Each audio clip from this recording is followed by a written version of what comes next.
Okay, so it is always a difficult thing to stand and speak after such an intense speak from Alka, and also, I am so proud now hearing Arun and Vinodni speak, because I know these guys from my day one, and I know what kind of a transformation you guys have gone through. So congratulations to both of you. Okay, so before I start my speech, let me ask you a question. What is, or who is the reason you are living this life? Any answers? Mother, father. Mother, father? For us. For us, for yourself, okay. Anyone, any other answers? God. God, okay. Yeah, why not? Any other answers you have? Deepak.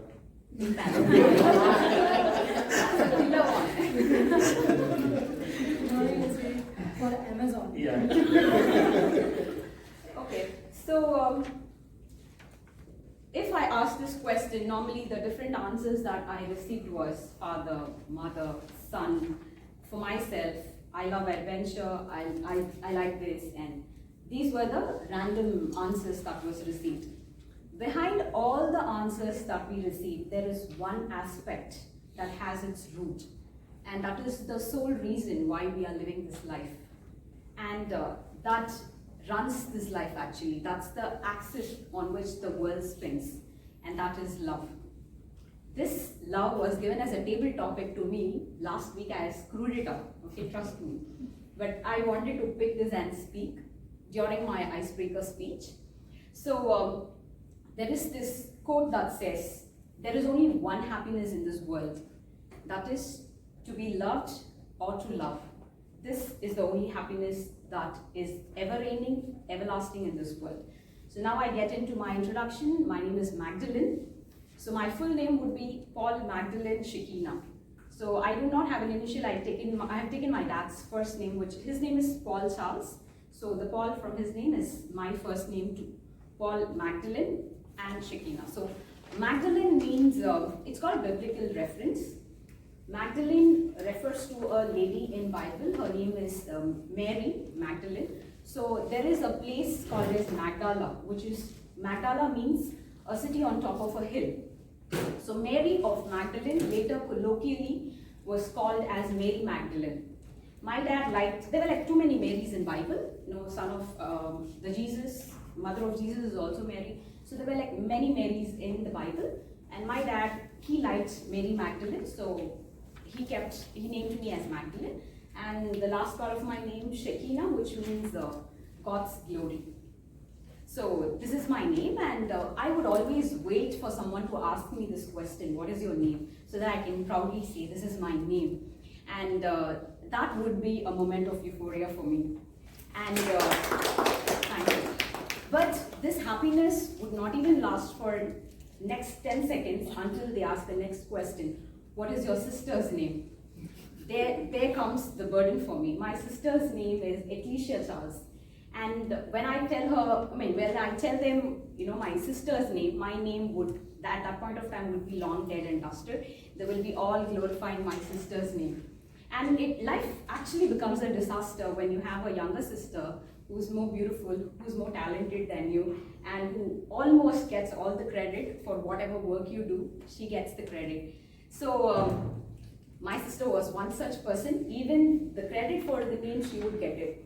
And I have one interesting story for my name. So my dad once told me that while naming me, he had written 300 names in a diary, because at that time we do not have internet. So he would write 300 names, and out of those 300 names, he chose my name.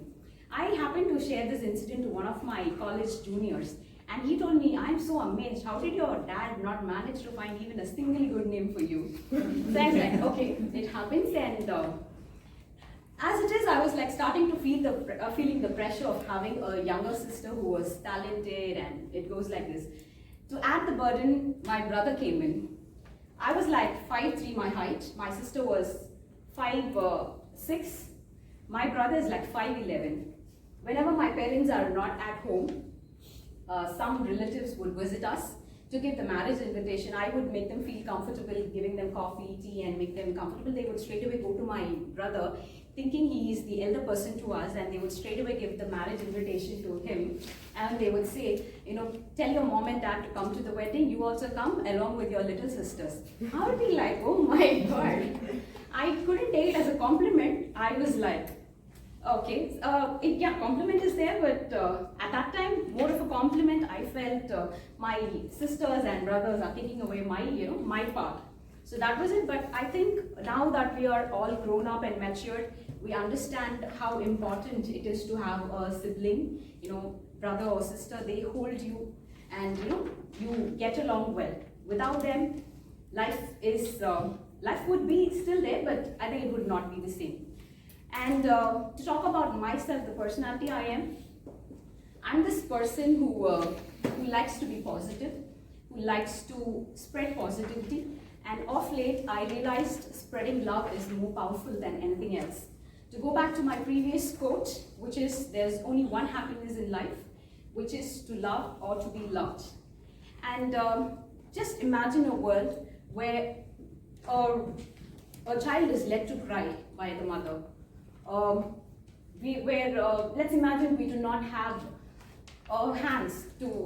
we don't have hands to wipe our tears, no shoulders to lend our sorrows, and there is no one to console us. Life without love is you just live, but a life with love, you just exist. So you choose whether you want to live a life with love or you just want to exist. So I hereby end my speech, and you've been a lovely audience. Thank you so much. When you have started your speech, you are very confident, expressing your thoughts and gratitude about your previous speaker. That was a good thing which I have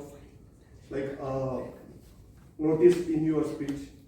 And when you have started your speech, you have started with a question which grabs the audience attention into your speech, and then you have maintained a suspense around the answers. When people try to give different answers, you are kept asking for the right kind of answer, what you are looking for. From the suspense, you have taken a cue, and you have uttered that, I am going to talk about love. That was lovely, which we can able to feel the thing which you want to convey. And from there you have started your speech by starting explaining about yourself with your name. That was really I felt like you have grabbed your point to start the speech. And you have explained your name and your love towards your name and your love towards your siblings, and that was wonderful. We can feel the love about your name and with your family, what you have. That was exceptional. And I have, at any point of time, I have never felt like you are giving your first speech. You are very confident. Of course, you are a natural speaker. You can develop on the main message, and you can deliver it as well. So it was we were all traveling with you on your speech, and then you have started with your name and the explanation of the name. So that was really new thing for us, because you have given explanation for your name in a lovely manner, and you have mentioned that you would like to call as Paul Magdalene Shekina. That's wonderful to hear, and we would like to call you in that name as well. And coming to the conclusion, you have touched upon the message to talk about positive and spread positivity and spread the love with them. And you also have added a punchline to your conclusion, which was, you want to live a life with love, or you want to exist. That was a great punchline which will give more support to your speech. The improvement areas I would like to recommend in your future speeches will be, you can add more examples. When you are giving a punchline or when you are giving a closing message, if you add more example to that, it will be more relevant. You can relate it to your personal speech. So that will be more appeal to the audience, and they will remain about your speech for a longer point of time. So on that point, if you are going to work on, you are going to deliver a speech, it will be a great speech. Kudos for completing a speech.